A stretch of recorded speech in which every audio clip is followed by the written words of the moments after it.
2টি পদে বাংলাদেশ পল্লী বিদ্যুৎ উন্নয়ন বোর্ড 2150 জন জনবল নিয়োগ করবে। এর মধ্যে বিলিং সহকারী অনপ্রবেশন শুধুমাত্র মহিলাদের জন্য সংরক্ষিত এবং স্থায়ী পদ। এই পদে 690 জন জনবল নিয়োগ হবে, যাদের শিক্ষাগত যোগ্যতা হতে হবে এইচএসসি।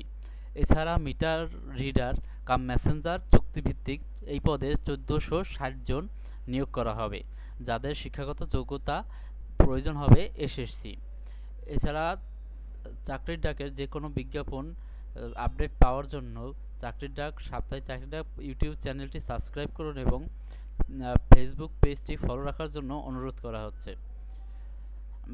পল্লী বিদ্যুতায়ন বোর্ডের এই প্রকাশিত বিজ্ঞপ্তিটিতে আবেদন করার জন্য আপনাকে যা করতে হবে তা হলো আগামী 20 মে 2025 তারিখ এই বিজ্ঞপ্তিতে আবেদন করতে পারবেন এবং আবেদন শেষ তারিখ হচ্ছে 2 জুন 2025, অর্থাৎ আগামী মাসের 2 জুনের মধ্যে আপনাকে অবশ্যই আবেদন করতে হবে।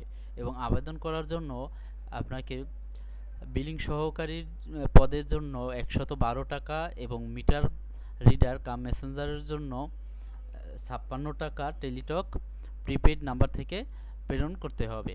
অর্থাৎ সরকারি নিয়ম যেভাবে অন্যান্য বিজ্ঞপ্তি প্রকাশিত হয়ে থাকে সেই নিয়ম মেনে আপনাকে বিজ্ঞপ্তি অর্থাৎ আবেদন করতে হবে। এছাড়া অনগ্রসর প্রার্থীদের জন্য শুধু সকল পদের 56 টাকা ফি প্রদান করতে হবে। এছাড়া www.preb.com.bd.com এই ঠিকানায় গিয়ে আপনারা আবেদন করতে পারবেন। এবং আমাদের এই পেজটিকে চাকরির পেজটিকে সাপোর্ট করার জন্য বিশেষভাবে অনুরোধ রইল, যাতে আপনারা সকল বিজ্ঞাপন দ্রুত পেতে পারেন। এছাড়া সাপ্তাহিক চাকরির ডাক পত্রিকাটি আজকেই প্রকাশিত হবে এবং বিস্তারিত আপনারা পেয়ে যাবেন। তাই আমাদের ফেসবুক পেজটি ফলো রাখার জন্য বিশেষভাবে অনুরোধ করছি।